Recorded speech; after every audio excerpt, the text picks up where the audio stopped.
All right, well, let's get started with this evening. We'll try to keep it short to about an hour and a half, hour 15, we hope. We ran a little long from the last show, so if you heard about that, don't worry about it. We've made a few adjustments, so hang in with us. First, my name is Mark Colton. Welcome, everybody. I'm a recreation supervisor here for Columbus Recreation Parks in the sports section.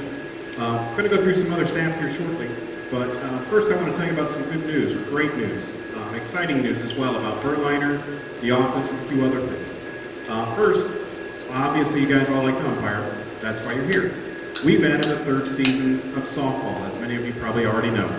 So therefore, we've got 3 seasons: spring, summer, and fall. Spring's going to be very similar to the fall, with eligibility rules, home run rules, and some other things we're going to go through later. But to give you an idea, it's Monday through Thursday. We'll do a 6:15, 7:15, 8:30, 9:30. And as of now, we're using 8 fields. So we're looking for 16 umpires a night, 4 nights a week.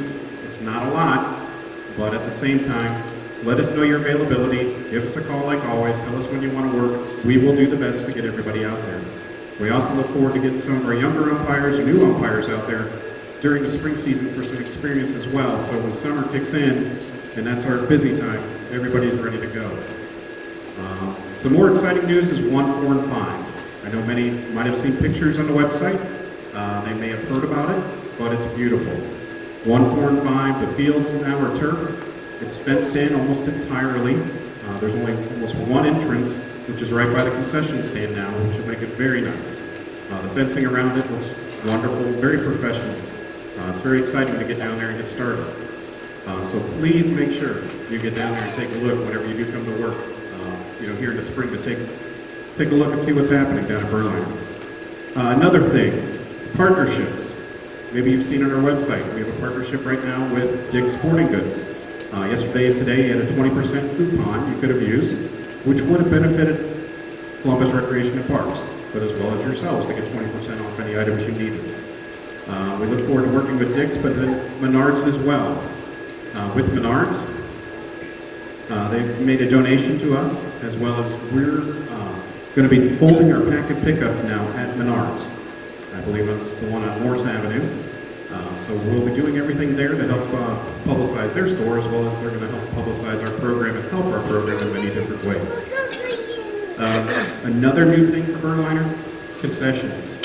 If you have not heard yet, everybody know what Angie from concessions? She worked for Schmitz? Okay. Well, nobody's saying yes, but I'm sure everybody knows who Angie is. Either way, Angie has taken over the concessions for Berliner. It is no longer Schmitz. Schmitz did not win the bid. Angie won the bid, so we're very excited to have her there. Was just informed this evening we'll be able to even accept credit cards now at the concession stands. So along with that and a few other changes, we're looking forward to that, working with Angie as well. Next is we have GoPro cameras. If you've looked at the website, you may have seen volleyball and basketball videos where this camera is mounted either right on the back of a basket or right on the pole for volleyball. It's a high definition camera. We hope to use it during the softball season as well, and post some of the games, and possibly use videos from umpires, as you're going to see what we did last year with some of our umpires, to use them and help us set a good example for what we expect for everybody. Number 6, for another new thing or exciting thing, is social media. Everybody, some shape or form, probably knows about Facebook, Instagram, YouTube, as well as Twitter. We have all that access now, and it's very exciting to do because we're making a lot more contacts with our customers and other ways to advertise our programs, and seeing especially our basketball numbers go up for our leagues. So we're very excited to be on social media, so check us out. Last, I guess you could say it's not last, they're always there, it's BATS. BATS is still working with us, making things better, which obviously with the turf fields, that's wonderful, but there's still more plans, more coming on the way, and even the city of Columbus is helping too, so we're very happy to have their support. Next slide. I just want to go over this real quick. As you can see, it's a full sheet. I think that's great. That's great for us because we have a lot of new programs too. We're holding new tournaments. We're going to hold a Super Draft tournament in the fall, where that's where people just sign up as an individual and a coach picks his team or her team. And many other communities, like Cincinnati does one, and a few other big cities locally, and people have asked for it, so here we're going to try it. We also have a turkey bowl. That's going to be in November. We're going to do a softball tournament. Might be a little chilly, but we're going to try flag football as well, basketball, volleyball, just a full weekend of tournaments. Part of that, though, is going to be a fundraiser for Mid-Ohio Food Bank. For each team that registers, we're going to give $25 back to Mid-Ohio Food Bank. And then we'll also probably be doing some other donations and fundraising ideas and thoughts. So watch for that in the middle of November. Hopefully you all want to be a part and help us. But you can see with some of those new activities, obviously we need more staff. So it's great to see a full sheet, like I said, a full slide here. Jack Castle in the back, obviously at the top, our director, our supervisor. Louanne Cornegay made it tonight. She's outside. Willie Crawford, not able to make it, had a procedure on his ankle to have a pin removed, but he should be back in the office soon. Jeff Durr was working up at the table. Kevin Owens is working out at the basketball courts tonight. And then we have Stephen Baxter down here doing the slides. I'm sure everybody knows Stephen from the fields. Dana and Brenda are not here. And then also Jessica is not here. She was able to join us last year for the meeting, got to be one of the runners on the bases, and had some fun with us. But they all do great work in the office and helping us and supporting us. Brad Barrett is fairly new. You may have seen him as started with a field rep, moved on to some tournaments and weekends at Birdliner, and now he's there as much as any of us are, and we appreciate all that he does. So thank you, Brad. And then Ben and Rhonda, they're still with us, field reps. Ryan DeMay, Mike Wallner. The last two are very important. I say that because we now have two full-time maintenance people. Mike works the north route. Ryan takes care of Birdliner. So we're very excited to have two dedicated full-time people to our fields, to our parks. It's definitely going to help us all around. Columbus Officials Association. I know they caught everybody when you came in, but just want to make sure everybody knows if you haven't paid yet, you have to pay the $15. Okay, the $15 is good for the calendar year. It's January 1 through December 31st for 14. It's obviously, since we don't sanction our leagues, we don't sanction any leagues really, our football leagues, basketball, volleyball, or softball now, even tournaments since they're not sanctioned. We want to make sure that you guys are covered as well. But at the same time, we hold the appreciation banquet. And I think at the appreciation banquet, we had a much better turnout this year, which was great. We had a few umpires, in fact one here today, Willis Coffey, who received an award. And Willis, I believe it was the Nomad Award, is that correct? Yep. Okay, we gave the Nomad Award to Willis because Willis would go wherever we needed him. We needed him at Bush, he went. We needed him at Whetstone, he went. We needed him at Tuttle to do one game and come to Birdliner, he did it. So we appreciate that, Willis. Thank you. We also had other umpires who were awarded. We had, we'll get you later, Mike, don't worry. All right. But Jim Wooten, if many of you know Jim, an ASA umpire, he was nominated or selected as the official of the year because he does basketball and softball for us. And Linda Smith got the Spirit Award. Many of you know Linda. She's been around the game a long time, but she usually helps out during tournaments and league play with other umpires as well as staff, keeping us up, keeping us going. And just one of those, we want to let you know we do recognize what you guys do for us and hope you can join us each November. We also had a Rookie of the Year. His name was Pete Kowalski. I think I'm pretty close. Polish, obviously, but I'm trying. But Pete was our Rookie of the Year, and he was a basketball official. So we're out there watching, not just evaluating how you're doing, and trying to criticize or whatever you want to call it. We appreciate the good things you do for us as well and want to reward you too.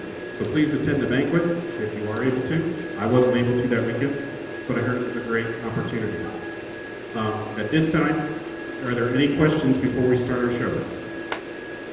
Yeah, we're going to have a little fun tonight. I heard there was a Wake Martindale sighting here in Columbus today. So if everybody remembers Jeffrey from last year, stay tuned. Brad, if you'd like to come up, Brad's going to be talking a little bit about umpire expectations.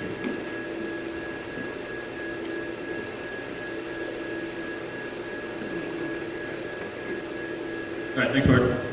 For umpire expectations, I'm going to focus on some of the things that need to be done prior to even arriving at the field. Good. Okay, first, we have some contact information. This top number, 207-4600, that is our field rep supervisor phone number. So for the most part, that is the phone that Steve's going to have if he is out there. The thing with this phone, it does not get turned on until 5 p.m. So if you need anything, you need to make sure you call that after 5 p.m., mainly when you're already out of the park or if it's just after 5. Anytime before 5, you can call the office, which is the second number down there, 645-3366. So if you have to cancel, you just have a question about a field assignment, give us a call in the office. If for some reason maybe you have someone's direct line and you know you have to cancel, please call and make sure you talk to a person. Don't leave a message. That way we know if someone's not going to be able to make it, we can get that straightened out right away. Sometimes they might not check their message until maybe 5 o'clock, maybe they're not even in until 3 or something like that. So just don't leave any messages. And the last number, 256-1545. That is our on-call supervisor for the week. This is mainly if you have Sunday games. Because after Friday night, field rep's not going to be in, no one's going to be in the office. So that's the number you want to call if maybe you have to cancel on Sunday. So you can call it on Saturday as well, beforehand. That way we're being prepared, we're ready to get someone there.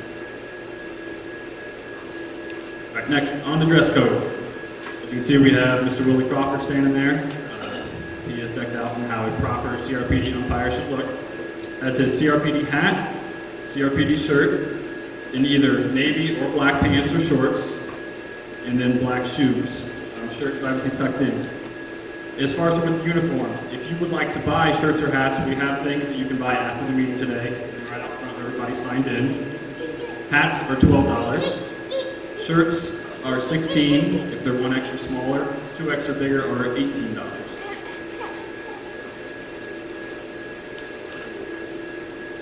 Okay, on to equipment. A lot of this is pretty basic. We have brush, your indicator, a pen. Biggest thing with the pen, have a backup.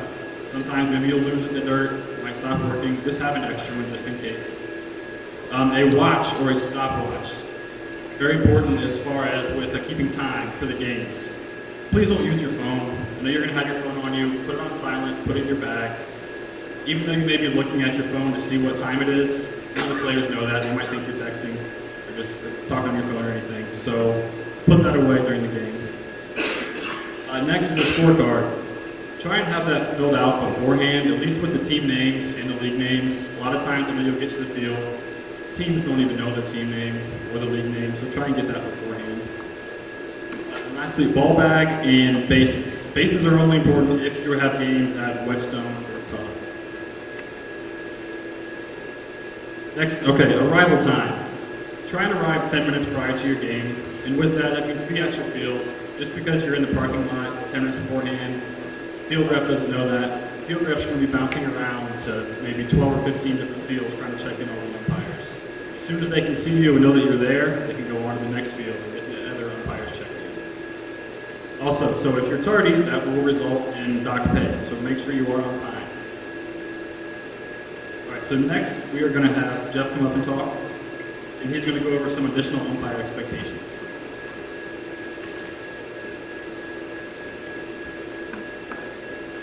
All right, thanks, Brett. Okay, first item to cover, this is things we take care of each year, our dugout rule. No one under the age of 18 is permitted inside of the dugout. We want to keep that area clear of kids and other non-team members for safety purposes. So who can stand outside of the dugout? Just make sure we have one batter, one on deck person, and 2 base coaches are permitted outside. Work with the teams, cover that in your pregame. We want to make sure that there's no loitering outside of the dugout. If it does become problematic and become an issue with we can, with the first offense, calling out on the batter to receive the next pitch. And then if it continues further for a second offense, we call that out on the batter to receive the next pitch, as well as eject the manager. But again, hopefully we can be preventative and avoid those beforehand. Work with the teams, cover that during pregame, and just work on preventing some of those issues. Profanity can be assessed for an automatic out. Serious offenses, the player can be ejected for that because of judgment call from the umpire.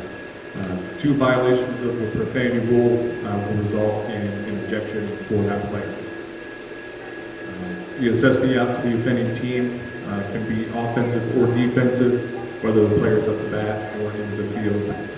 And much as the dugout rule, you can assess the automatic out on the player to receive the next pitch. If that were to occur on the 3rd out of the inning, call the out on the player to receive the next pitch or their following on the following inning if they're back. So 2 violations by the same player would be an ejection, just the same as for our dugout rule. The reason we're instituting this, we want umpires to buckle down on that. You know, we want to return the game to kind of a family atmosphere with ladies and kids who attend the games to watch. We want to make sure we're cleaning up the game, and also as a safety precaution that prevent the profanity before things can escalate into arguments and disputes and disagreements. So, moving on that to the eligibility rule, if a protest from one team against another team does occur, you can't ask the individuals to produce an ID.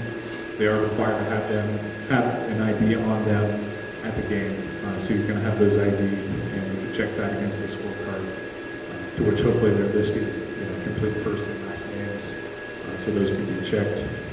We're asking that the umpires just be aware if they're questioning maybe what the rule is. We're not asking you to enforce anything, police it, follow players, trap players, anything like that.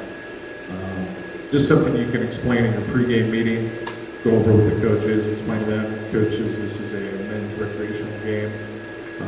Coaches and players are responsible to ensure that they're eligible for those games. So the different levels of play, we have our major leagues, which include major, elite, and premier. And then we move down to competitive, MC for men's competitive, XC for mixed competitive, and WC for women's competitive.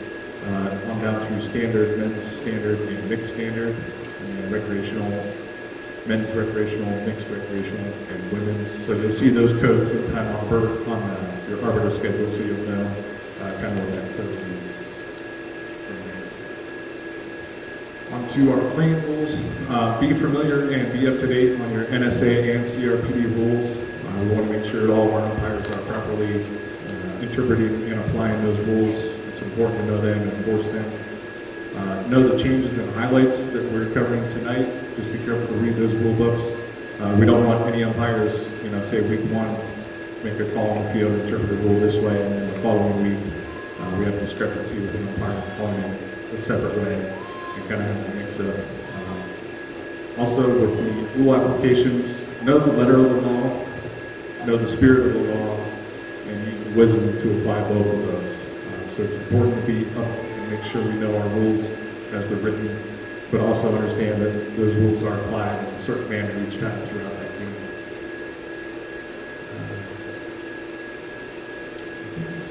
And as far as consistency goes, again, that goes without saying. Obviously, be up to date on your rule books, be able to call a game effectively with good skill areas. Look to gain respect before you gain an advantage. I thought this was a fantastic idea that I had presented in my high school baseball meetings. Really gave me some perspective on creating good relationships with our customers, with the teams, coaches, individual players. Look to build that reputation as a competent umpire. Also always to say respect is earned. It must be offered as well. Game presence. Not just what we say and do, but how we say and do it. I put that in there for my wife. Always gives me a hard time. So it goes across that how we approach those teams and what we say and do does go a long way. Also have a good field presence, show good body language, portray that you want to be out there. Obviously, if the teams are seeing that their umpires go lackadaisical or not focused on our games, it's going to be hard to have a good game and run a good flow there. So. Slide. Remember the abilities. A little phrase that came in one of our meetings. As far as kind of those components that can make up good umpiring, the ability. Do you possess the necessary ability to be a great umpire? So you're taking seriously, learning the things in the rule book and understanding some of the expectations that we set forth there. And availability. Does your schedule allow for diverse assignments? Are you willing to travel to different parks? Whetstone, Tuttle, Bush, maybe cover different area as opposed to, Sunday leagues that we have, or late games or early games. The schedule obviously dictated. And finally, reliability. So if you accept games in a timely manner in Arbiter, it's a big help to us when those assignments go out, on a weekly or, bi-weekly basis. If those games are accepted early and quickly, and that you can commit to those assignments and stick to those, as well as showing punctuality to those games, as Brad talked about being on time. And finally, as far as presenting trustworthiness there. So, if anybody has any questions, happy to open that forward to anybody if you have any questions about the dugout rules, profanity rules, anything that we covered as far as eligibility, or maybe some questions that we have going once, going twice. Okay, we're going to go ahead and bring up Brad. He's going to go over, continue some of our new rule presentation.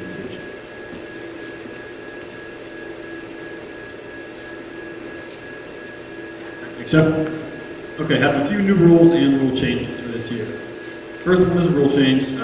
Teams may now bat 12 in all leagues. So originally for mixed leagues, this doesn't change. They can still bat 10 or 12. In men's or women's, and may now bat 10, 11, or 12. Our next one has to do with the mixed league outfielders. If there may be a weaker batter, sometimes they will bring in another outfielder in the infield. They may not do that for mixed leagues. In men's, that's fine. You can have 3 outfielders and bring another fielder in. For mixed, they have to have the 4 outfielders. So I know that's kind of tough because all the fields are different sizes. So it's really up to your discretion to make sure that they have 4 in the outfield at all times. Does he have to start out there, or does he have to stay out there? I'm sorry.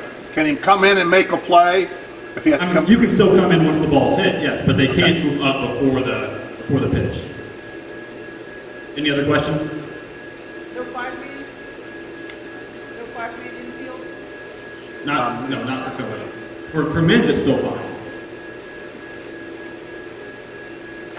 Yes. On the co-rec, I saw you had 10, 11, or 12. No, 10 or 12. It's 10 or 12, right? Yeah, that's what it is. For mixed, it's 10 or 12. For just men's or women, it's 10, 11, or 12. What about when they start with 9? Well, yeah, they can still start with 9, but then they still have to list that extra for vacant. They may not have 12. I'm sorry, what can you hear? They start with 9, they got 3 outfielders. That's fine if they only have 3 in the outfield at that time, because that other outfielder is not playing the infield. In the rule book, it just says they have to have 4 infielders and 4 outfielders. So that's what it says. So if they only have 9, then yes, they're going to have 3 outfielders. That's fine. Okay, any others? Okay, these next 2 are straight from the NSA rulebook. The first one has to do with the mixed leagues. If a male batter is walked, originally he had to touch first base before advancing to second. Now they can just go straight to second base. Not too big of a change. It's going to help with speeding up the play a little bit. And just sort of a reminder, if there are 2 outs, the female batter may choose to walk or hit. Any questions on that one? Now next, this has to do with the safety bag over at first base. What the rule states is, once a batter has safely reached first and becomes a base runner, the double bag becomes 1 bag. So what this means now is that initial play at first base, the orange and white, and just imagine the whole bag is a white bag. A good example of this is, so base runner gets a single, it's on first. Now the next batter up, maybe it's left-handed hitter. That base runner may stand on the orange bag in foul territory. Anybody have any questions with that? Nope. All right, well then next, Steve's going to come up and go over some umpire mechanics. Now if it's a single hit in the outfield, you can use the weight. You can use the weight base. So you got to speak up just a little bit. It's hard with the fan. Yeah. If there's a single, in the outfield, the ball's in the outfield, it's rolling on the ground. The guy's thinking, I might have 2 bases here. He can use the white base on his initial contact at first. Yeah, that doesn't change. That was still, that's how it's always been. They can still touch first base if there is not initial play at first base. Okay. Okay. Good deal. Thank you, Brad. All right. As Brad said, I'm going to run through some mechanics and positioning. And this is basically going to be your view right here. This is the new fields at Berliner 1, 4, and 5. This is Diamond 4. So everybody can look forward to that nice, beautiful view when you're working Diamond 4. With these slides I'm going to go through, these are positions that are straight out of the NSA rulebook. And I want to emphasize that these are the positions that our field staff has been instructed to look for while we're doing evaluations of umpires. We do evaluations every single night. Going through these slides, I don't want to make it an open debate. I'm going to run through the different positions and the different scenarios. There could be a laundry list of, well, what if this, what if that, how about if the ball goes here? We're just going to go through these positions. If you have a specific what if, come see me after the meeting, find one of us after the meeting, we'll go through it then. So let's try to limit what ifs. I know there will still be some questions, but we'll just try to keep this to the slides. Viewing these slides, remember that play dictates where you need to go. So our interactive slides here, the umpire might be going to this position, then of course something might happen. You read and react to the play. Play dictates where you need to be out on the field. So if you are not exactly matched up according to where these dots are going to be on the slide, that's okay. The main thing is that you're getting out from behind the plate, you're making an effort, you're showing some hustle. All right, first position, pre-game. This is the most basic position. Make sure pre-game takes place on the field. Now, if you are the 8:30 official and the 7:15 games running long, that's fine. Have pre-game where you need to have it. But if you can, try to have it on the field. Really take control of your field. Now, when everybody walked in, they should have received a stack of cards and a laminated pre-game card. Did everybody get a pre-game card? Anybody not get one? All right. If you guys didn't get any, we'll get you after the meeting, but just make sure that you don't leave here without those. That pre-game card, that is a guideline for you to go through pre-game with. It's a goal this year. We want to try to have all the umpires be more consistent on pre-game. Jeff up front here, he deals with a lot of call balls. Umpire didn't go over that in pre-game. Why did he go over that in pre-game? So this card is a guideline to help you through pre-game, the stuff that needs to be covered. Also, it serves as a reference guide. There's the home run rules are on there. So keep that with you. Keep it in the ball bag. Bring it with you to every game. All right, now for actual on-field positions. All right, this is position A. No runners on, ground ball, play at first. Again, this is only for nobody on, ground ball. So let's see what happens here. Ball was hit. I know that wasn't a very loud sound bite, but ball was hit. Umpire came out from behind home plate, positioned himself about 10 feet from the foul line. Get yourself into a nice set position, be able to make the call. Again, position A. Anybody have any questions on position A? Okay. All right. This slide, we're going to be using the example of a base hit with a potential play at second base. Again, come out from behind the plate, read and react. That's where the play is going. And remember, it's never appropriate to stand behind home plate and make a call from behind home plate. So, as we have pointed out here, move out from behind home plate, position yourself to make a fair foul, safe out call, and then again, try to make the call from a set position. All right, let's watch out the umpire. Now, I don't expect any of you to move as fast as that blue dot is. I know we kind of had that guy motoring. But, I mean, if you did, great. I mean, thank you very much. Now, you see where the umpire went to. He went to the pitcher's mound area for a potential play at second base. Again, read and react to the play. If you feel that you'll be able to make a better call on the right side of the mound, by all means, get yourself into the best position to make the call from where you need to be. Again, read and react. Does anybody have any questions on this slide? All right. Now, this example, runner on first base, we're going to say there's a ground ball to the left side of the field. Umpire gets in a position to make the best possible call at second place, then watch the umpire read and react to the rest of the play.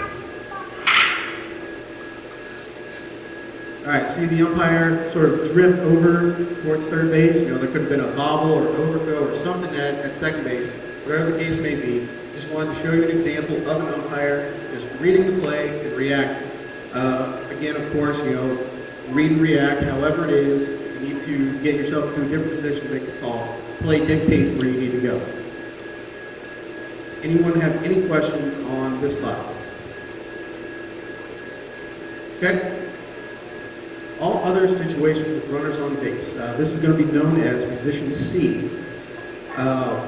Position C is position yourself in the holding zone, which is about 10 feet behind the third base line in foul territory.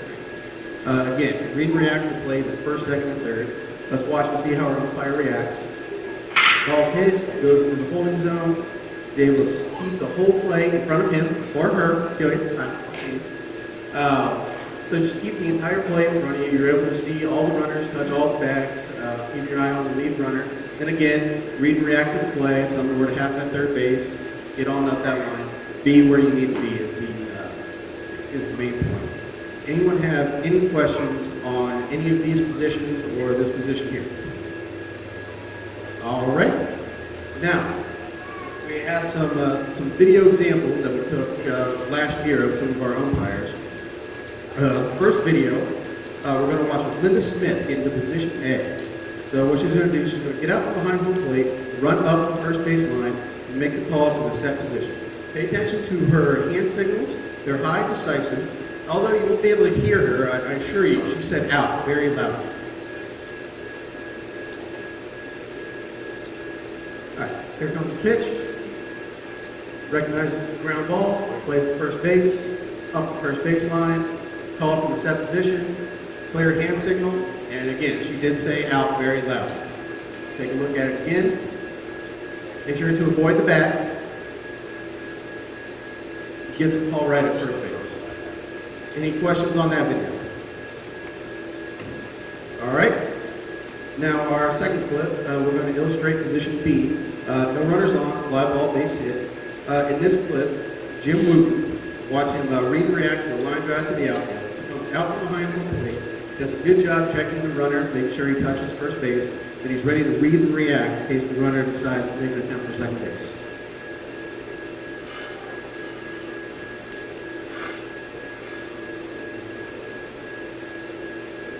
All right, line drive, coming out from behind the plate, checking the runner, ready to go to second base in case of the play. Waits until the pitcher has time, or waits until the pitcher has the ball, puts his hands up, yells time, nice and loud. Let's watch it again. Again, he's out from behind the plate immediately on the play. He's checking that runner. He does a little hop step just in case he needs to kick it into gear, get to closer out to that pitcher's mound or second base and make that call in case there's a play out there. All right, next clip. We are going to go to Rosby Lee, show us how to get in the correct position to make the call at second base. There's a runner at first base, and fly ball is hit to the outfield. The runner on first is going to tag on the catch and then run to second base. Watch how Rosby hustles to get into position at second base. All right, fly ball hit. He's checking the runner. I know it's very subtle, it might be hard to see on the screen, but I'm sure he did check the runner. Let's watch it again. Fly ball hit, coming out from behind the plate immediately. Notice his movement never stops. He sees that there's going to be a play at second base, kicks it into gear, and gets out to second base, ready for that play to be called. Anybody have any questions on that video? All right. All other situations with runner on base. This is going to be position C. So we go back to Linda Smith. There's runners on first base and third base. There's going to be a ground ball hit to second. Linda does go into the holding position in foul territory. Here she's able to keep the play in front of her, see the play at second and first, and then also watch the runner score.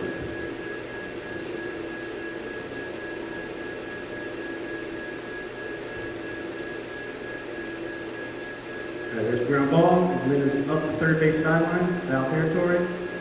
I said sideline, didn't I? I'm sorry, I got the basketball one. That's a foul line, in case anybody didn't know that. Watch it one more time. All right, drifting out in the foul territory, keeps the entire play in front of her. Again, nice high hand signals. And again, she did say out and safe very loud. Anybody have any questions on that clip? All right. Our final clip. I do hear some umpires say sometimes, hey, that ball was hit too hard, or the play was too fast. I didn't have a chance to get out from behind the plate.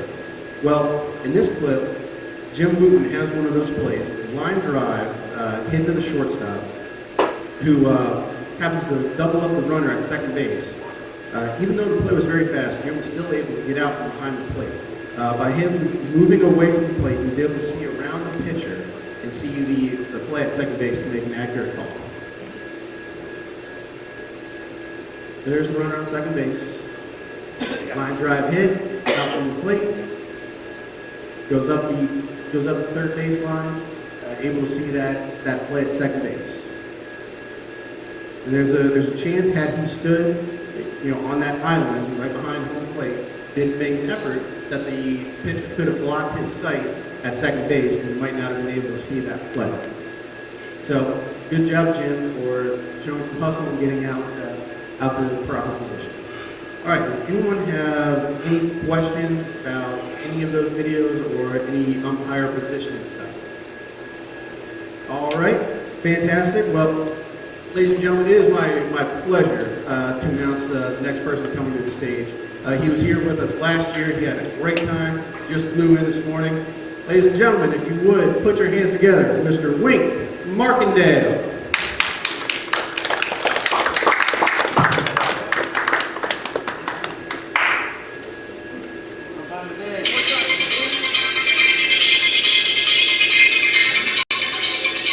All right. How we all doing tonight? Guess what we're going to be playing tonight? Not Jeopardy. This is a great staff here, but they didn't cross their T's and dot their I's last time. Unfortunately, got in trouble for copyright infringement doing Jeopardy. I was got a little bit of trouble, but glad to be back, because we're going to try to get by on Regis Philbin on this one. I know he hasn't done the show, but come on, who wants to be a millionaire? We all do. I do, especially, but this is going to be Who Wants to Be a CRPD Umpire. My enforcer here up front will be my judge again. Good to see you again, Jeff. I drew 4 names out in the front. But before I call the first person up, do we have any volunteers? Would anybody like to volunteer? All right, now my draw, whoever's going to be up here. Steve, do you have the microphone ready? There it is over here. You want to get this ready? What we're going to do is we're going to have the person come on up. They're going to sit in the hot seat here. They're going to have to answer 10 questions, as you can see in the column, 1,000 all the way to $1 million. We will present you a check when you are done with however well you do. We hope you get $1 million because the check's going to bounce. Okay? So, however, you will be a CRPD umpire. You already are. We just want to know how well you are, how good you are as an umpire. We will have a check that Steve will present. We'll get your picture taken at the end, and we appreciate it if anybody would like to volunteer. Be our first one. Anyone? All right. On this first ticket, I have Terry Dean. Terry Dean, can you please come here? You're the next contestant.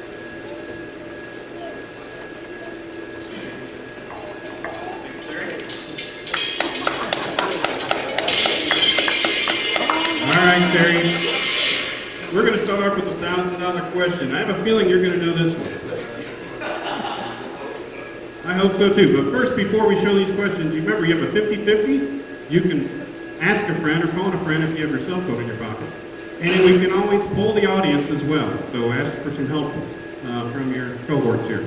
So our first $1,000 question is, who does not currently work at the CRPD sports office? Is it Gary Ogle, Louanne Cornegay, Jack Castle, or Mark Fulton? His answer is Gary Ogle. Good answer. $1,000 for Terry Dean. Good job. Let's go for $5,000, Terry. Remember, they start easy and they get harder.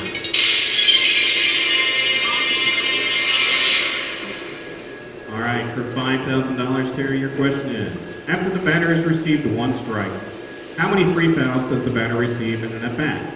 Is it A, 1, B, 2, C, 0, or D, a foul ball can never be an out? Remember, you've got 3 lifelines if you'd like to use them.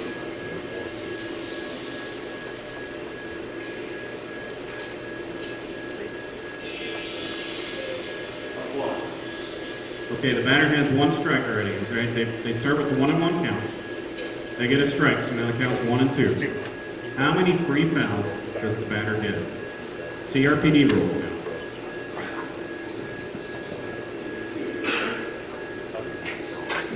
Terry, would you like to use one of your lifelines? Because even though the check will bounce, and the ink's worth more than the actual check, that's on it. Let's give him a free 50-50 here. How many free fouls does a batter get after receiving a first strike? Okay, the 50-50. It's C0 is his answer. All right, it is correct. Thank you, Terry. And thank you, crowd, for your patience. Here we go. $10,000, Terry. Relax, have fun.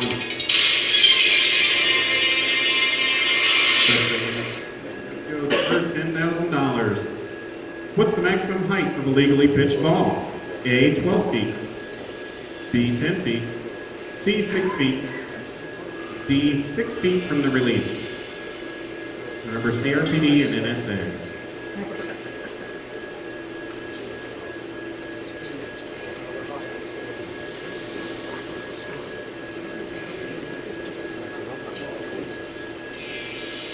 Are we thinking ASA, Terry? Remember I said NSA or CRPD? Is that your final answer, 10 feet? 10 feet is final answer. That is correct. Congratulations, Terry.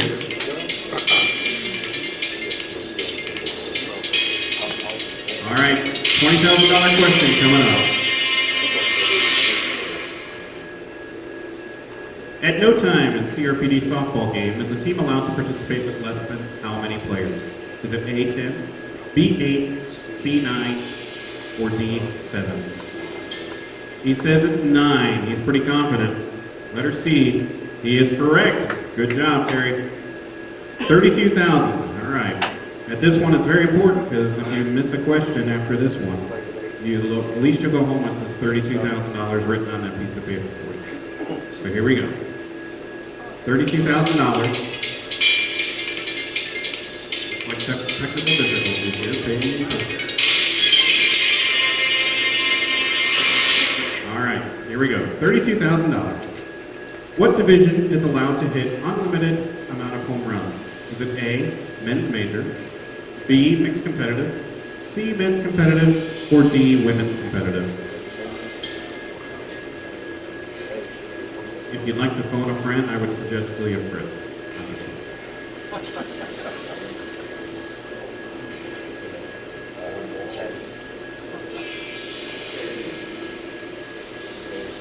As I mentioned, if you'd like to phone a friend, you can text as well if you'd like, with our new technology. Celia is well known for her playing in this level. He wants to poll the audience. Okay, we're going to ask the audience. Again, the question is, what division is allowed to hit unlimited amount of home runs? All those that think it's... Do you want to take it back? He's going to take it back. Women's competitive, letter D. Are you sure? Is this your final answer? It's his final answer. Here we go. It is D. Good job, Terry. And again, thank you for your patience, crowd. Good job. Again, we hit 32,000. That means you will get $32,000 with my autograph on a piece of paper. $64,000 question. Here we go. They're going to get harder. All right. for $64,000. The manager must list what for each player on the scorecard at the start of a game. Is it A, social security number, B, first and last name, C, last names only, or D, nicknames? He says B, first and last name, and that is correct. Good job. Here we go. Keep it moving here. 100,000, I'm sorry.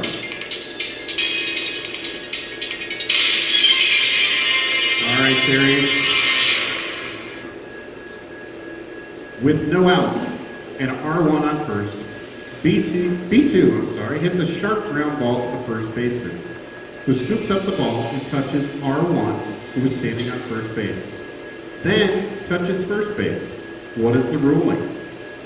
Is it A, R1 is safe, B2 is out, or B, R1 is out, B2 is safe, C, R1 is out, B2 is out, or D, R1 is safe, B2 is safe?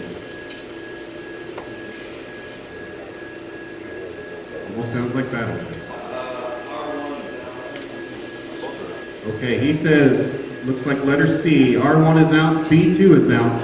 That is correct. Good job, Terry. Remember, the fielder tagged the runner before he touched the base, so that is a double play. Okay, we're moving on to $250,000 here. All right, if the pitch is illegal, when do you, as an umpire, call it an illegal pitch? Is it A, after it crosses the plate, B, before it crosses, C, after the ball is hit, or D, right when it leaves the pitcher's hand? This is NSA and CRPD. He says letter A. That is correct. Great job, Terry. Remember, you still have 3 lifelines now as we go for $500,000.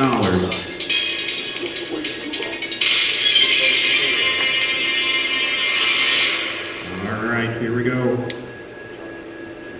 In a men's competitive softball game, the batting order lists an extra player, number 11, who is not in the team area at the start of the game. What is the ruling?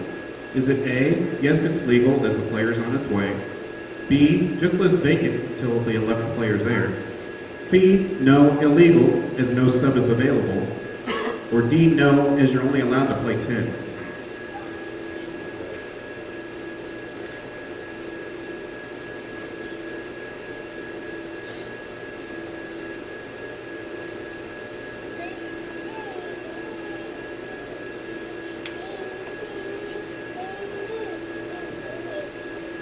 You have lifelines. 500. If you get this wrong, you go down to 32,000 on that piece of paper. You can frame at home.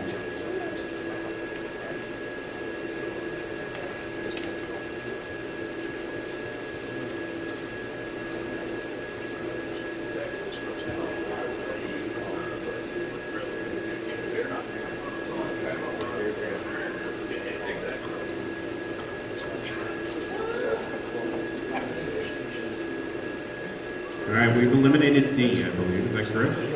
Would you like to pull the audience?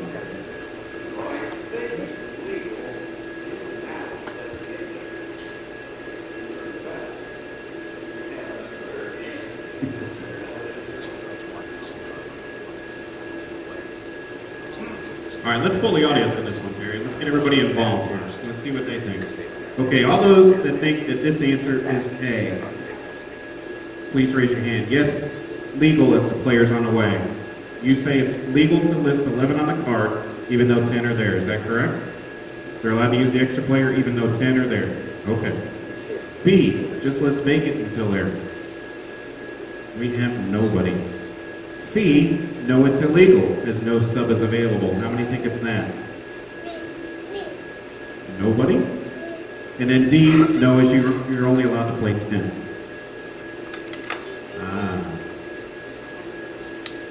People only voted for the first one. Is that correct? We know we're not going to list vacant because then you can only do that to get to number 10. But are you allowed to list an extra player if the extra player is not here? That's the question. For NSA or CRPD. You want to go to 50-50 here? Let's use the 50-50, Jeff. Now we pull the audience. Oh, we took the audience answer off. So now you got C. You knew it wasn't D. What do you think? C, no illegal lists. There's no sub available. No player is there for the extra player. Okay, he's going to go with letter C. And that is correct. Okay, the reason why, so we all know, and this is fun but also educational, remember, is if they're going to use the extra player has to be there. We can't wait for them to come. Okay, you can't list vacant for number 11 or number 12 now.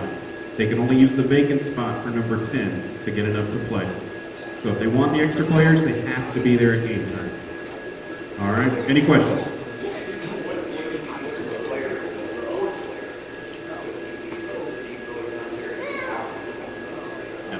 No, they all have to be there at that point in time. So that's if they have 11 listed on the card. If they have 10 on the card and the fourth guy doesn't make it, then they take his name off, or actually his name's there because they submitted it, he comes in for the vacant spot. But it will be an out, and it just becomes vacant until he comes back for an unlimited substitution between vacant and the batter. Okay? All right, let's go to the last question. $1 million here. Only 2 people got it last week. So Terry, let's be number 3. Here we go. $1 million on your piece of paper. Here we go. A batter swings and hits a pitch, which was a legally pitched ball, but hit the ground prior to reaching the plate. What is the ruling for NSA CRPD? Is it A, the ball is dead and a strike on the batter? B, batter is out as it's the 3rd strike? C, ball is alive and batter and runners may advance? Or D, declare a foul ball? You still have phone a friend.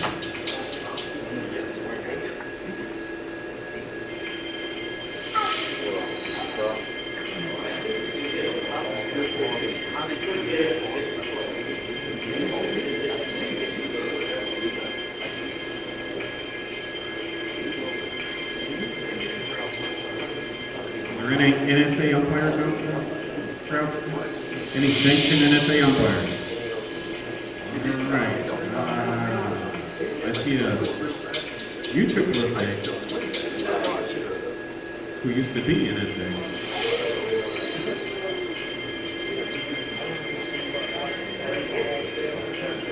While the ball hits the ground before reaching the plate.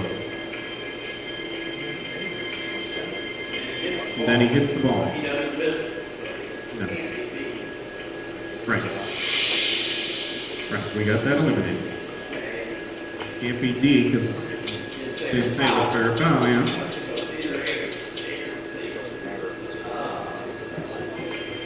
We do have a state UIC in the crowd. Let's ask Jerry. All right, Jerry Pannoni. This is tricky because UAAA is different than NSA. I understand, but I heard a little bird was talking to you before tonight, or actually before our show. So it's either A or C. We got it down to there, Jerry. What do you think? So you got the what? We have it to A or C. The ball is dead, strike on the batter, or C, ball is alive and batter and runners may advance. I would say for NSA. What do you think? You want to go with Jerry's answer? What did you say? He said for NSA he would go with A, C. being the former NSA umpire he was. U-trip is different. It wasn't clarified to me. U-trip, we can hit it. Right. It's live. Okay, Terry's going to go with A. Did he get the $1 million with a lot of help from everybody? He appreciates it. And a lot of education here. He is correct. Congratulations, Terry. We appreciate you playing along. If you can stand on up here, we'll present you your check now. Thank you. Let's come on over here. Steve's writing out that $1 million here. And we also would like to get a picture real quick with you, so if you can stay here. Steve will take the picture here.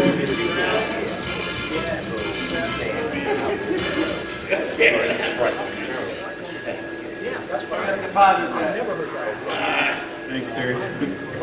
Don't spend it all in one golf game. All right. Any volunteers? We want to have fun, but we want to learn too, okay?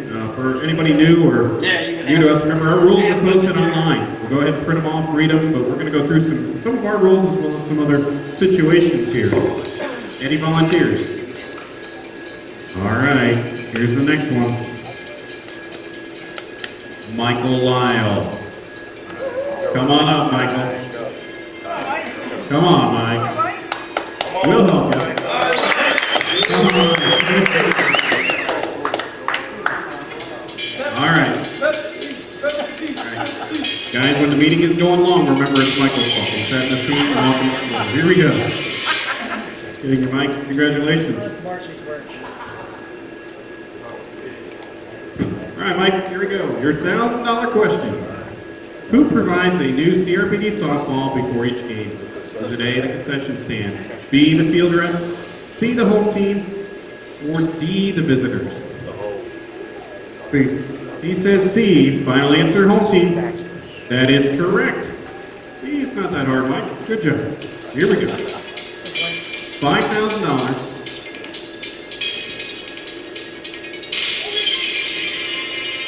All right, $5,000 question here. A substitute can enter the game for a starter as which of the following?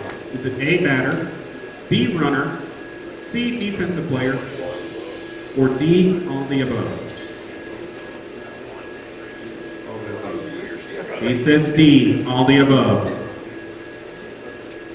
That is correct. Good job. Right comes through your playing days, doesn't it? All right, here we go. $10,000 question for Mike Lyle. And a men's recreational team may start a game with how many players? Is it A11, B10, C9, or D, all the above?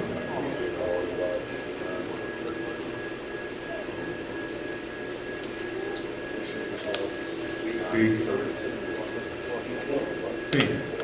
It's a men's recreational team. May start a game with how many players? 11, 10, 9, or all the above? It's actual player.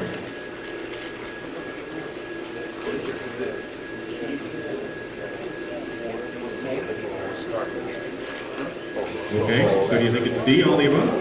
Okay, he's going to go with D, Jeff. Let's see what we got. Congratulations, 2 Ds in a row, all the above. All right, kind of a trick question. Just think about it. Here we go. Uh-oh. I think Reed just caught us. Or Meredith, I guess now. Here we go.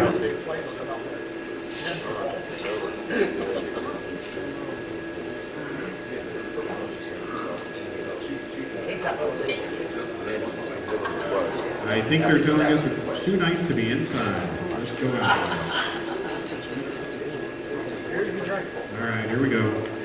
Thank you for your patience. We're moving on to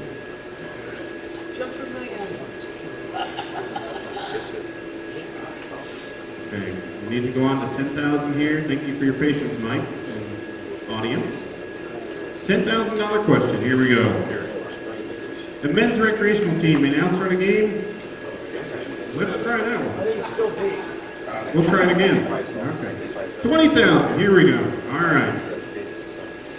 A batted ball hit into the woods at Bush Park results in A out, B single, C double, D home run.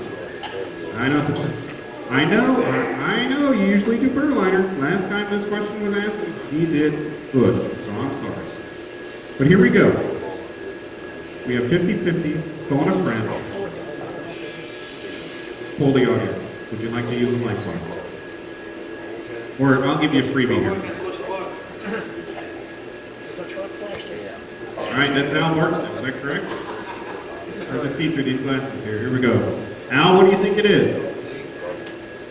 Al says C? Okay, Al says C, and he does work at Bush Park.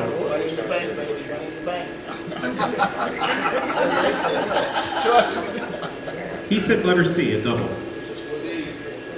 And I think somebody else said C. Okay, Mr. Berliner says he's going to go with the Bush belt and say C double. Here we go. That is correct. Thank you, Al, and anybody else who helped with that answer. We appreciate it. All right, Michael, here we go for 32,000 and your safety net here. We've got $1 million winner today. Are you going to get that far? Here we go, 32. A batted ball that hits the yellow portion on the top of the fence. It deflects back into the field of play, results in A, home run, B, double, C, an out if the fielder catches it, or D, a live ball. Let's read the question again. A batted ball that hits the top yellow portion of, let me repeat, a batted ball that hits the yellow portion on top of the fence and deflects back into the field. The play results in a, he says D, live ball. That is correct. Thank you, Michael. As the crowd goes wild. There we go. All right, you're going to have $32,000.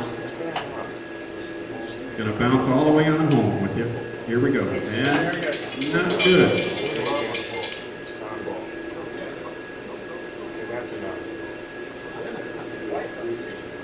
Has to be Mother Nature saying, come out and enjoy.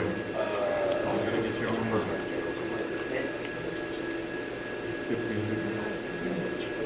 All right, 64,000. Here we go. In a mixed rec game, how many runs can a team score at the end of the 5th inning? Is it A, 10, B, 11, C, 12, D, 13? This is the recreational game run limit rule. He says D, 13. He is correct. Good job, Mike. Good job. Make sure everybody remembers and reviews that recreational game run limit. We'll talk about it here in a little bit more.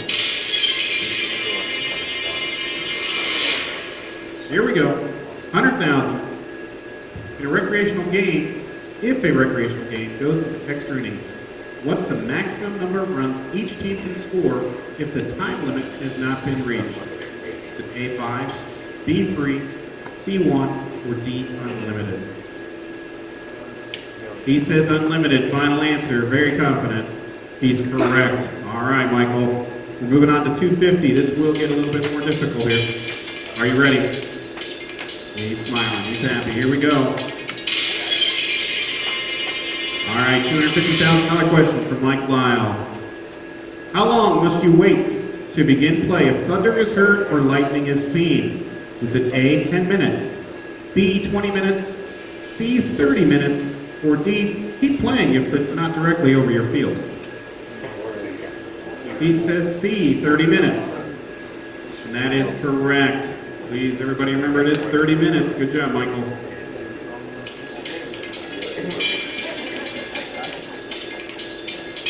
All right, for $500,000. Still have all your life work, Mike. Here we go.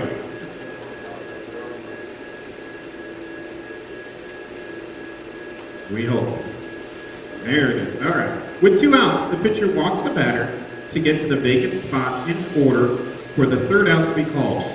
What is the right call? Is it A, you skip the automatic out, skip the automatic out and add the out to the next inning? Is it B, call the vacant spot out and end the inning? C, eject the pitcher for unsportsmanlike conduct? D, skip automatic out and continue inning with the next batter? He says D. I won't even ask final answer. He's confident on that. Yes, that is correct. You skip the automatic out. Please, everybody remember, we skip the out when there's 2 outs in the vacant spots next. We do not add the out to the next inning. We did have that happen, I believe, last year a couple times. So please remember, vacant's there and 2 outs. We skip over and continue the inning. All right, $1 million. Are you ready, Michael? You got all 3 lifelines. Use them in order. You might be able to select the right answer. Here we go. $1 million here. Could be your second $1 million winner. This is definitely a smarter group than last week. With no runners on base following B3's turn at bat, B5 completes the turn at bat by hitting a single and reaching first base safely. The opposing coach now appeals before the next pitch that B4 should have batted before B5. What is the call? Is it A, B4 is out, and B5 stays on first base? B, B4 is out, B5 is removed from first base and is the next batter. C, B4 goes to first base and B5 bats again in its usual lineup spot. Or D, B4 is the next batter and B5 is declared out and skipped to B6. So it's a batting out of order. You're going to ask the audience. Okay, let me read the question again. We're asking everybody here. We definitely need your help. We want to make sure everybody knows how to handle this situation. It says, with no runners on base following B3's turn at bat, B5 completes his turn at bat by hitting a single and reaching first base safely. The opposing coach now appeals before the next pitch that B4 should have batted before B5. What is the call? Okay, all those that think it's A, B4 is out and B5 stays on first base, raise your hand. Nobody. Is it B, B4 is out and B5 is removed from first base and is the next batter? We've got a couple hands here. Is it C, B4 goes to first base and B5 bats again in usual lineup spot? Anybody for C?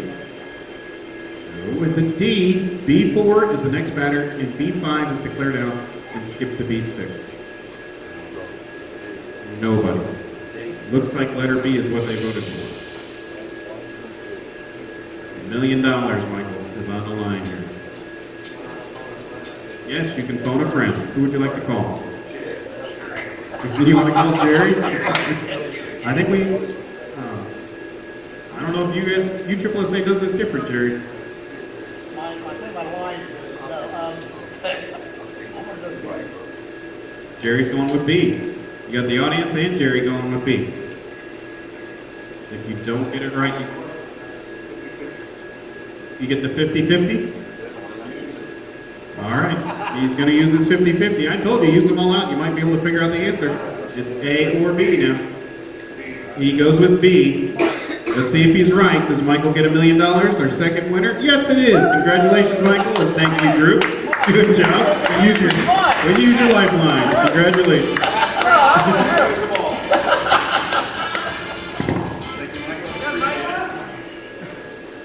Mark, the wording of that at the end,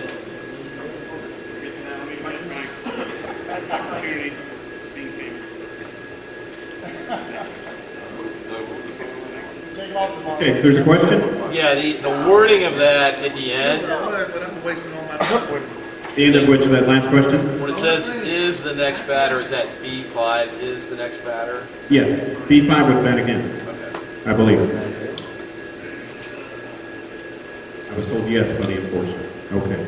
Okay, due to time constraints, Michael's slow pace getting up here, I hope he hustles more on the field than that. We're going to skip to our number 4 show, which is a little more fun than the third one. Do I have any volunteers? All right, last number. Greg Long. Are you awake back there, Greg? Yes, sir. Come on up, my friend. Another slow-paced umpire. Here we go.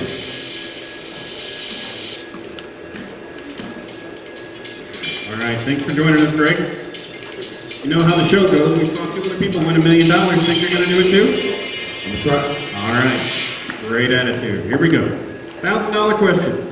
What's the name of the non-profit organization and CRPD partner who raises money for improvements at Berliner and other parks? Is it A, Vogel's Army, B, Castle's Crew, C, Bats, or D, Bunts? C. He says C. Final answer? That is correct. Good job.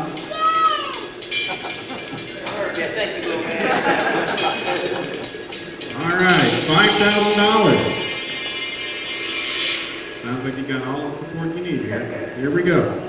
No one is allowed to participate in CRPD leagues under what age? 16, 18, 21. There's no age limit. It is adult softball. I know my teenagers think they're adults, but they're not. B. He says B, 18 years old. That is correct. All right, couple easy ones here. Here we go, 10,000.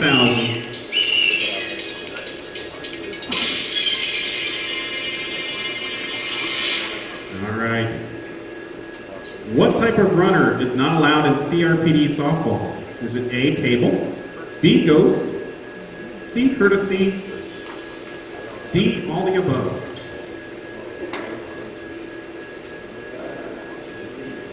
He says D, all the above. Ghost runner is definitely backyard. You are correct. D, all the above. Here we go. I told you this one was more fun. We have some fun questions, but they're going to get harder, I promise. All right, 20,000. Here we go, Greg. This beverage is not allowed to be consumed at our parks. A, water, B, Gatorade, C, alcohol, or D, 7-Up. C. He says C, alcohol. That is correct. Good job. You can purchase the other three at the concession stands with your credit cards, but not the alcohol as of yet. Here we go, 32,000. This is your safe level here. You can go home with 32,000 on your check. Name the two divisions of play that allow 2 home runs and 1 up. Is it A, church, B, corporate, C, major, D, all the above? Last week, the person had to look at their pregame card, and they got the answer here. You do have your lifelines.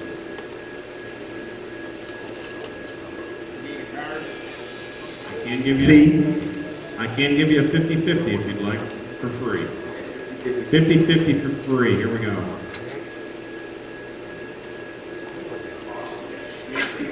C. Let's try a different 50-50.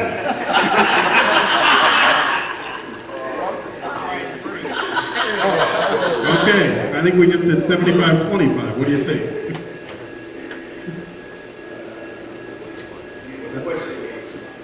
Let's see the question. Name the divisions of play that allow 2 home runs and 1 up. Is it A, church, B, corporate, C, major, or D, all the above? Now the first 50-50 gave you C and D. The second 50-50 gave you B and D. Which letter stayed the same? It's D, all the above. Thank you, Greg.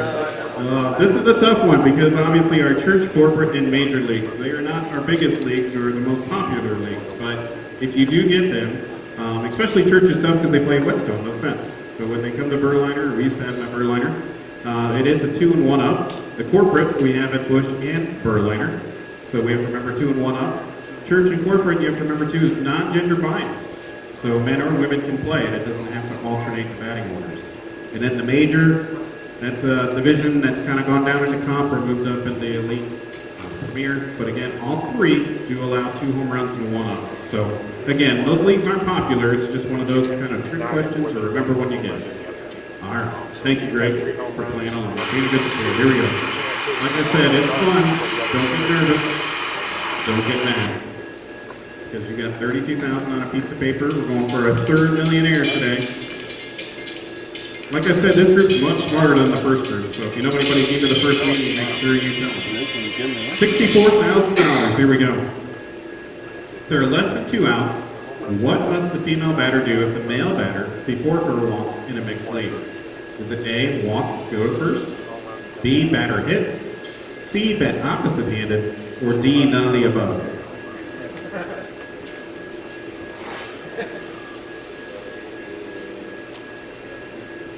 B. He says B. Is that your final answer? Yeah. That's my line. Sorry, it's not trying to trick you. That's my line. I'm staying on. Here we go. It is B, batter hit. So remember, with less than 2 outs, the female has to batter hit. If there is 2 outs, she has the option to batter walk. All right, let's move on to 100,000.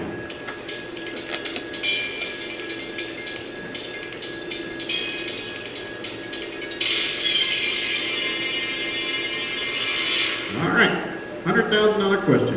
What is not allowed outside of the dugouts on the playing field during league and tournament play? Is it A, dancing, B, loitering, C, fielding, D, batting?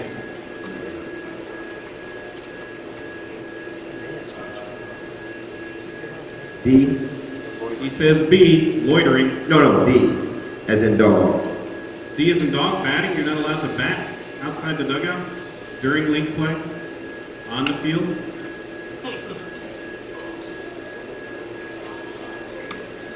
Let's see, you're not allowed to do any littering on a field, and the answer rhymes with littering.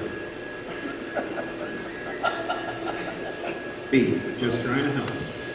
Because obviously, he says B. That is correct. There's no loitering. We don't want people outside of the dugout on the field. We just want the on-deck batter, 2 coaches.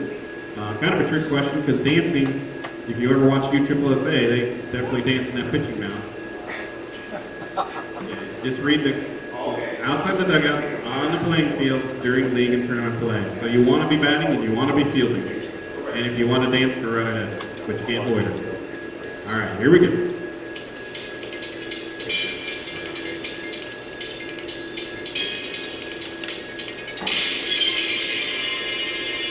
For $250,000, your question, Greg, is the batter hits the ball with half of the left foot outside of the batter's box on the ground at the time of contact. What is your call? Is it A, it's legal? B, this is illegal, batter is out?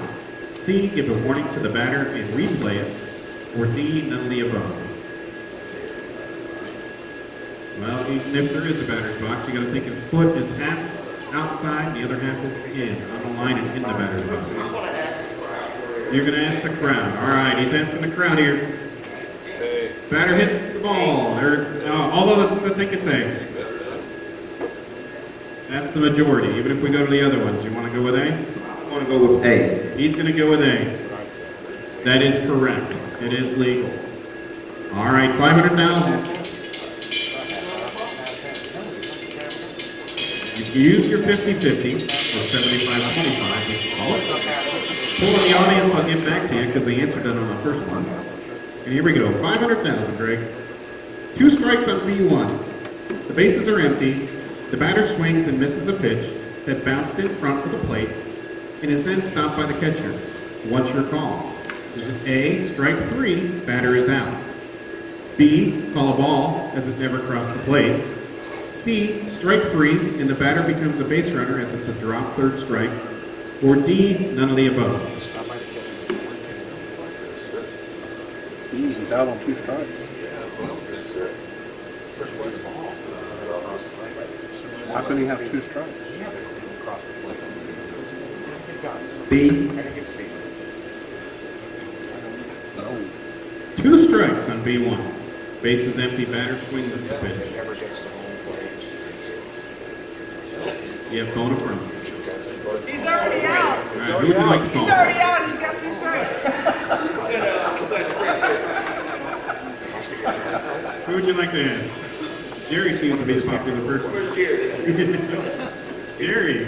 Oh boy, here we go. What do you think, Jerry? Again, I'm trying to interpret things within LSA, so Right. I want to go with D. Okay. Well, that's a USSSA umpire too, and the rules change through the years. 50-50. Let's give him a 50-50. All right, well, that's right. We gave him a 75-25 before. Let's give him the 50-50.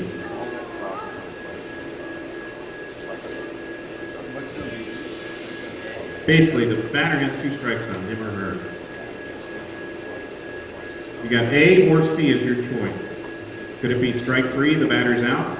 Or is it strike 3, batter becomes a base runner as it's a drop third strike?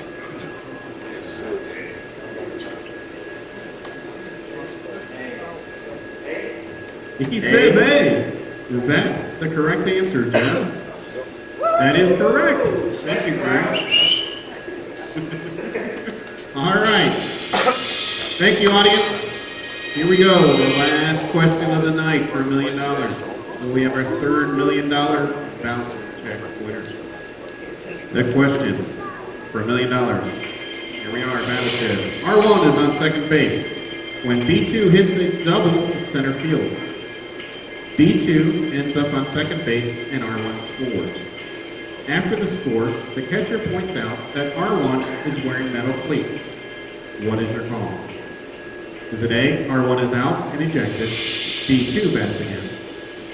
B, R1 is out and ejected, B2 stays at second. C, R1 scores but is ejected, B2 stays at second. Or D, R1 scores but is ejected and B2 is out.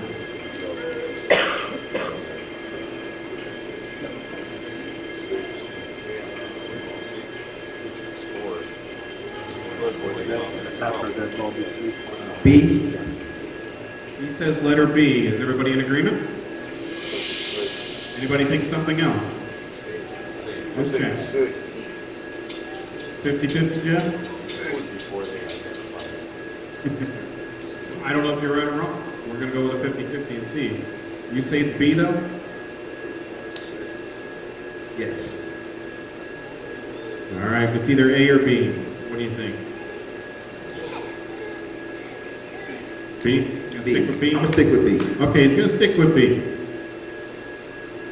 That is correct. Congratulations, Greg.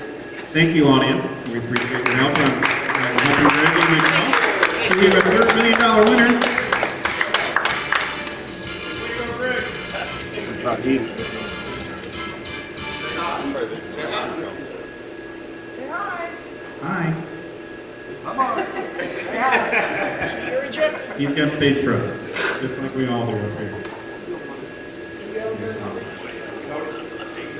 All right, let's get Greg his check. Get a picture here real quick. Got a few things to say, and I'll turn it back over to Steve.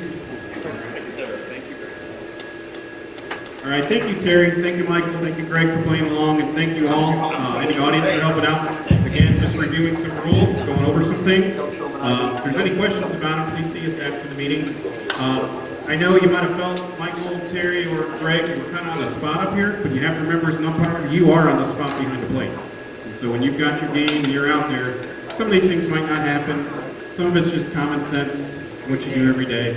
We just want to have a little fun like we did last year. We appreciate you guys playing. Any questions before I turn it back over to Steve and we get done with our show? But again, I appreciate everyone playing along. If any questions, again, print your rules off online. And Steve, come on up, and we'll keep this show going. But thank you very much.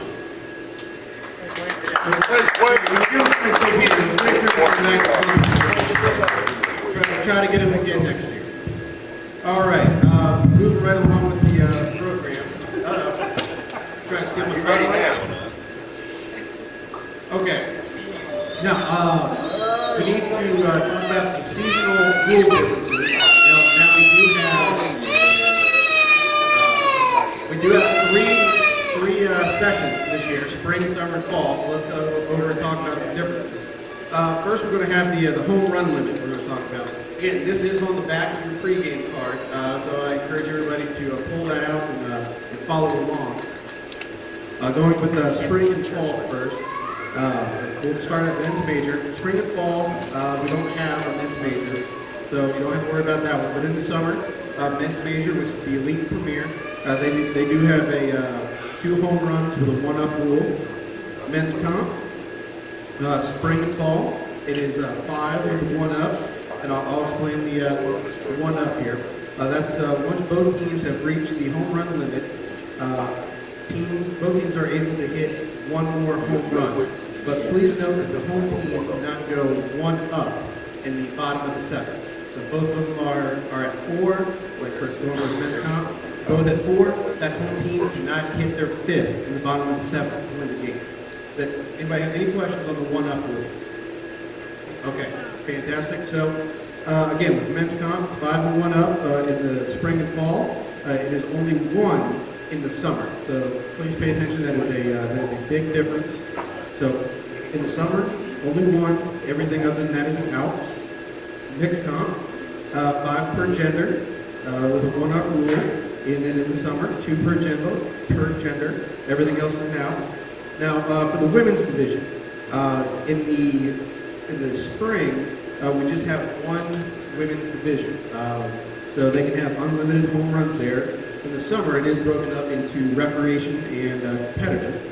So for women's competitive, it is unlimited. So very, very easy anytime that you have the women's comp, that is unlimited.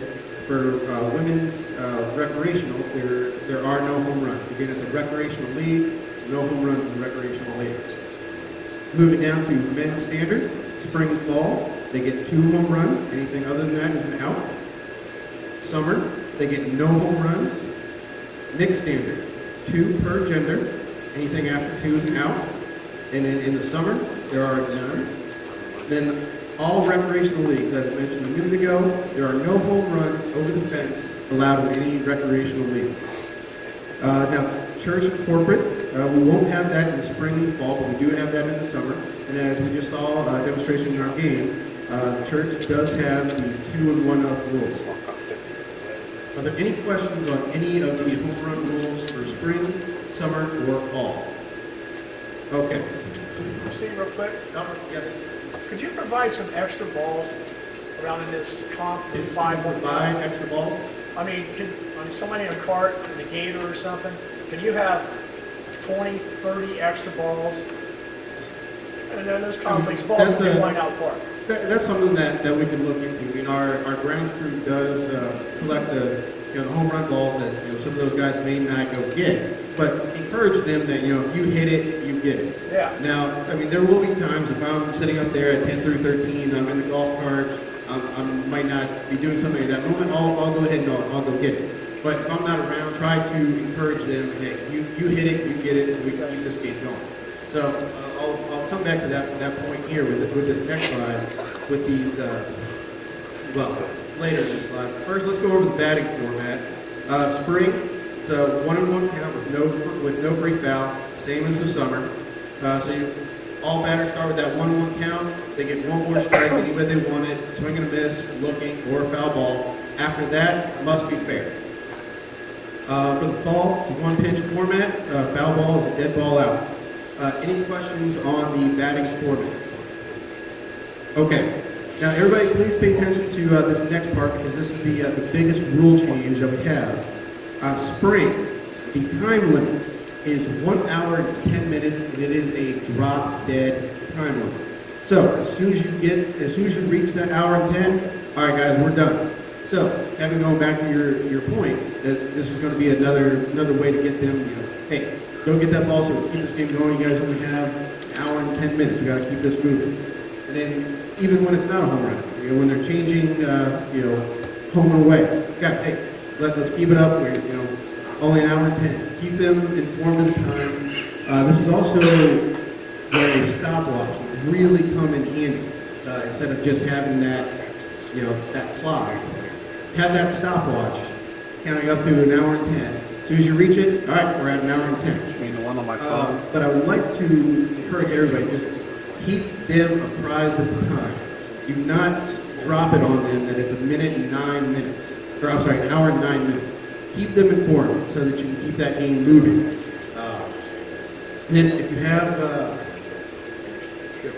have any questions on that, if somebody has a problem with the hour and 10 minute drop dead, come find a field rep, come find one of our field staff. We're going to go over a few scenarios here at the next slide, so we'll get into some of the questions of, well, what if this happens? What if this happens? We'll go over that on the next slide. But just please remember, spring, hour and 10 minute drop dead. Summertime, well, also an hour and 10 minutes, but in the summer, finish the inning. Fall, 55 minutes, you also finish the inning. No new inning after 55 minutes. Same with summer, no new inning after an hour and 10. All right, so let's go over some of these scenarios.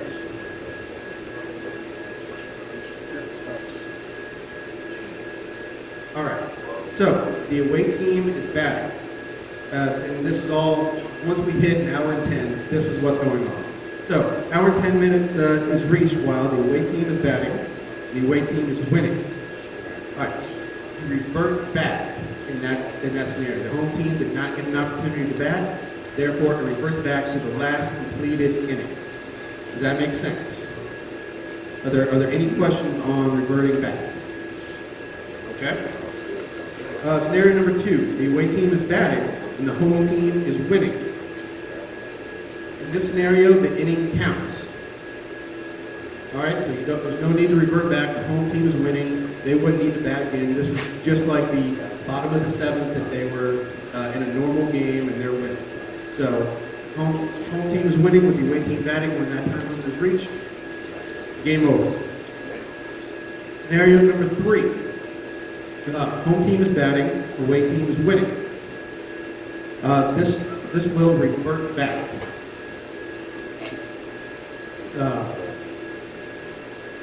So does anybody have any questions on home team is batting, the away team is winning, and it reverts back?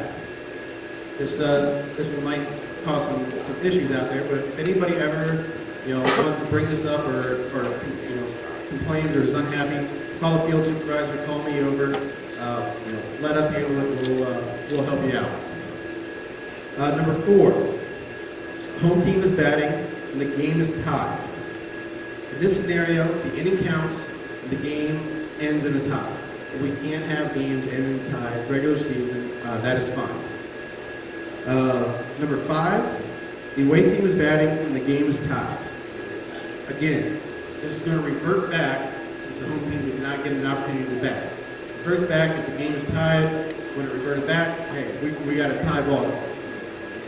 Now, anybody have any questions on the drop dead timer? Everybody's good to know what's up, Willis? Yeah, question 5, because the way she's batting don't mean they tied it that inning. No. They could have tied it the previous inning. Right. That's why you revert back to the last completed inning. So it could still be a tie. All right. Any other questions? All right. Let's move on to the next slide. Everybody, we had a lot of issues with scorecards last year. They need to be filled out completely. Now, what do I mean by completely? You see a list over there on the right side of the score sheet.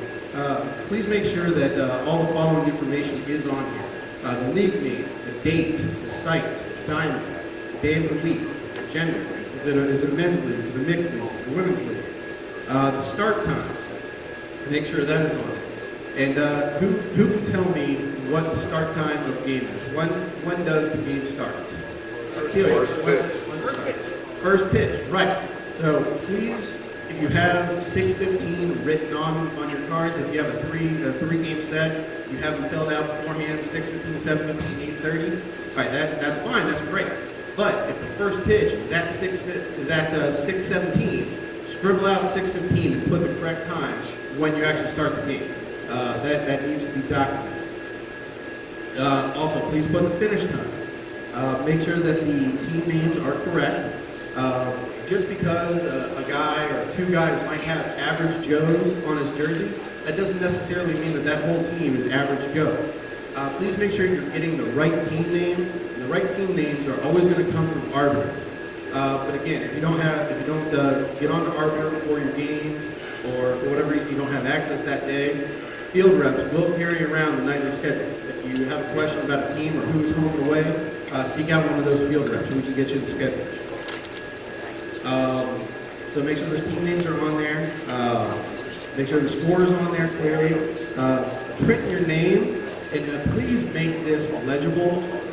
Brenda gets very upset when she's unable to read the signature. This is how you get paid. I want to stress that. If she can't read your handwriting or I can't read your handwriting, you may not get credit for that game. So please make sure that you are printing that legibly. Players, full, first, and last names. When you're out there in the field, just give that card a quick flip, check the names. You can see the names on the backside of the card here. See how they're Joe Black, John Black.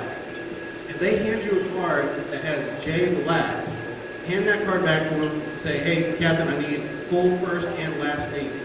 If we get cards that only have initials or only have first name or only have last name, there is a chance that umpires can't be documented. This is your responsibility to make sure that this card is filled out completely. The reason that we need full first and last name, we do go through all of the cards and we count how many games these guys have played to get their eligibility for the playoffs. They need to play in 4 games to be eligible for the playoffs. if they put Jay Black, they don't get credit unless their name is J-A-Y. But just make sure it's full first and last names.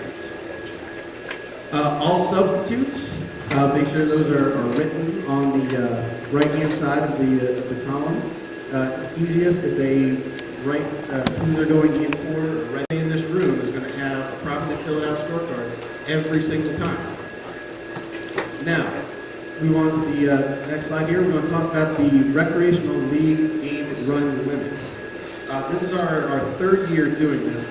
It has been pretty successful. It's definitely something that has really helped those higher level players stay out of the recreational leagues. So what this recreational game run limit does is in a recreational game, team can only score a maximum of 15 runs. You see it laid out here. You can score 5 in the 10th, 5 in the first, 5 in the second, and then 1 run each inning after that if you keep hitting your max. So if a team has Homer Bailey out there on the mound and he's throwing a no-hitter and you get to the 5th inning and you haven't scored any runs, that team can score all 13 runs in that inning. They are not limited to just 5 or 10. They can score their maximum number of runs in that inning. Does that make sense to everybody? Please make sure that when you accept your games in Arbiter, that you know what level the game is. That if it's a mixed recreational game, it'll say XR. Now you know that you're automatically going to go by this game run limit. We did have some umpires last year that did not realize they were doing recreational games. We got the card back and it was 20 to 19. Please make sure that you know which level of game that you're doing. Does anyone have any questions on the recreational run limit? All right. Thank you very much for listening. I'm going to turn the mic back over here to Mark. Hey, thank you, Steve. I looked at the clock here before I came back out, and I know we're running a little over here, so I'm going to go through with you my last few slides kind of quickly here. And if you have questions, wave your hand so I know to stop and answer, okay? Bat testing. We set a few rules earlier, such as the profanity, dugout, with families and children there. We want to keep the place safe, but especially for the players now, we want to keep the field safe for everybody. Obviously, the bats today are pretty high technology, and ball comes off the bat pretty quick, but sometimes people alter the bats or do something to them to make them a little bit better than they already are. So we have been doing bat testing for a couple years, and it's very important, to us to look out for that safety. We have, in fact, this past few months ago, we received some information that there is a lawsuit currently from one of our league games where a player used an altered bat, and the pitcher was hit in the face, had no time to react. Carl Locklear was the umpire, did the proper thing, and grabbed the bat right away, held the bat. Bat was sent in. Sure enough, it was shaved, I guess you would say. You can see from the pictures that it was definitely altered. And therefore now the user of the bat as well as the owner of the bat is involved in a lawsuit with one of the players from our group. So it's very important, especially in line number 2, when the bat ball that hits the infielder pitcher, okay, if you have any doubt about that bat, take it. Okay, take it. If it's one of those that took a bad bounce off a rock, a spin, the fielder fell over while trying to make the play, use common sense, but at the same time, if there's any doubt, like bang, bang, take the bat. It's always better safe than sorry. The voluntary testing is new this year. Basically, if you have people asking about their bats on your field, kind of like, what do you know about bat testing? What can you tell me? How can you help me? Steve or the other field reps or any of us will have bat testers out there. We're just going to go ahead and do it for free. We're not going to charge anyone. So if people want their bats tested, we'd rather have them tested. Know it's a good bat. Know it's actually their muscles doing the work, getting that ball off that bat so fast instead of the bat. That's illegal. So we want to make sure everybody's on the same board, playing under the same rules, and especially safety. The last part, the bat challenge or protest, it's $50 cash. I don't believe we've ever had one, but we still keep it there. So if somebody wants to protest the bat, we can. Any questions about bat testing? All right, next slide. Here we go. Arbiter. Everybody in here has used Arbiter, is that correct? Anybody not familiar with the Arbiter? Okay, well, we're still using the Arbiter right now for scheduling. If you have any questions, come see us. Okay, you need to have an email, obviously. Scheduling at the bottom of this, Lou and I are doing the schedules this year, again. So contact one of us. I don't believe dates have been set up yet, but I'm sure it'll be similar to last year. On your availability form, it just asks for days you're available. Okay, it didn't ask for commitments, didn't ask for anything like that. In the years past, a lot of the commitments, and I'm not saying everybody in this room wouldn't keep them, but it just became a point where, why are we making commitments if people aren't going to keep it? Let's just know the days you're available, and we will schedule you. So we're going to try it a little differently. Makes it a little easier for scheduling, in fact, and we'll hopefully spread the games out a little more evenly. But again, if you only get one game per week in the spring, realize there's only so many spots. Okay, but you can always call Lou or myself and say, hey, I want to work on Monday. I'm only scheduled Wednesday or Thursday. Let us know, because just about every day we get a call. Somebody has to work over, child sick, car trouble, whatever it might be. We always need subs, so do not be afraid to call us, and especially don't leave a voicemail. Please don't. Sometimes, like today, I didn't come in until 12. So if you call in the morning, we have no idea that, until noon that you're going to be not able to work tonight. So I'd rather have it go to the front desk and somebody knows right away, hey, we need an umpire. They can pass it on to Lou or Jeff, Kevin, Steve, whoever's there to help find a replacement for that umpire. Next slide. And it's there, payroll. $22 per game again this year. The pay week, Monday through Sunday. Your paychecks are mailed. Contact Brenda, myself, or even Kevin. Kevin's done some payroll too. If you have any questions about it. But any questions about your payroll? It's the same as we've been doing it. Here we go, next slide. Bonus, it's the summer games only. So sorry, we do not include the spring, or we do not include the fall. We will include Christopher Columbus. But for your bonus, it's the same as last year. 56 games will get you a $50 straight bonus. And then starting your 57th game, you start to get $24 per game. And we did have a number of people get to 96 games, or over 100 games in fact, where they got a $100 bonus. In the 97th game, they start with 26. Now how do you get that high? Make yourself available, call us and let us know when you're available. Be like Willis and be willing to go wherever we need you to go. Don't be afraid to go to Whetstone or Tuttle. It's not that scary, is it, Willis? Nope. Okay, here we go. Mechanics meetings. Any umpires with 3 or less years experience, or just anybody else who would like to come out and get a refresher or even help us, please come out Wednesday the 16th, Thursday the 17th. We will be there 6:15 at Burlap. Hopefully on a turf field, but then again, hopefully our spring season fills up and we don't have any turf fields available, which is good news for us, good news for you as umpires as well. But then we'll use a dirt field to be determined, and then we can go over to some of the turf fields and watch some of those games and possibly even get some people into those games for some experience. Let's see, again, all are encouraged to attend. Everybody wants to help with the training would be greatly appreciated as well. Next slide. Online test. We will have an online test. We're going to put it together here starting tomorrow. Wanted to go through these 2 meetings and see where some of the questions were, maybe some of the things we need to go over again. So we will have that ready. That'll be available on the Arbiter again. We will let everybody know when it's available. You'll get an email, or hopefully if you have any questions or you don't use the Arbiter, give us a call. We'll somehow figure out a way for you to take the test, whether you come to the office, you print it off, fax it to us, we'll figure it out. Just a 20-question test will be very similar to some of the questions we had tonight in the game show. Any questions? Okay, COA fee has to be paid. This test has to be taken in order to get assigned for the summer games. Spring games, we're going to go ahead with those and get them started. Okay, those come up pretty quick here, starting on March 27th. And let's see, next slide, I believe is thank you. Correct. Before I say thank you, though, for coming, spring season starts March 27th, so it's not too far away, a couple weeks. Summer season starts Thursday, May 1st. It's pretty much back-to-back.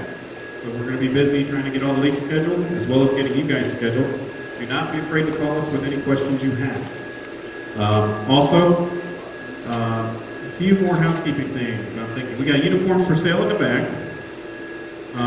If you have any other paperwork, you're not sure, you want to make some changes to, please see them at the front where you came in and turned your paperwork in, because that is where the shirts will be sold too. Is that correct? Do I see a nod from the back? Yeah, I see a wave. That's correct. So they're going to be selling them in the back. Anybody have any questions though? Okay, well again, thank you, Terry. Oh, I'm sorry. Are we going toward dry fit uniform, sort of like what you have on at some point? We will see on the next order. As of right now, we still have a number of shirts we need to sell. So we know they're a little more comfortable, but at the same time, we still, well, we understand. That's a great suggestion. We just have some we need to go through, and then if we go through or we just know we're not going to sell anymore, then obviously we'll look into new shirts. Used to be green, now they're gray, so we're getting a little cooler. We're working on it. We're getting there. So, any other questions? Okay, well again, thank you, Terry. Thank you, Michael. Thank you, Ray. And Lou in the back. Just to answer Larry about the shirts, you know, if we get that type of shirt, the cost will go up in what you pay to get that shirt. I mean, So it might be something where maybe we can add to an inventory if people are wanting to pay the extra dollar. Right. We're trying to keep it as low cost for you guys. Yeah, it's a great suggestion. Lou does the shirts, and I'm sure she'll be looking into that at some point in time, just to give us an option for that.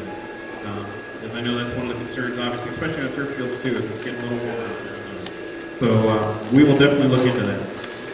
But again, thanks to the three guys for playing in the game show. We really appreciate it. Hope you guys know our feelings.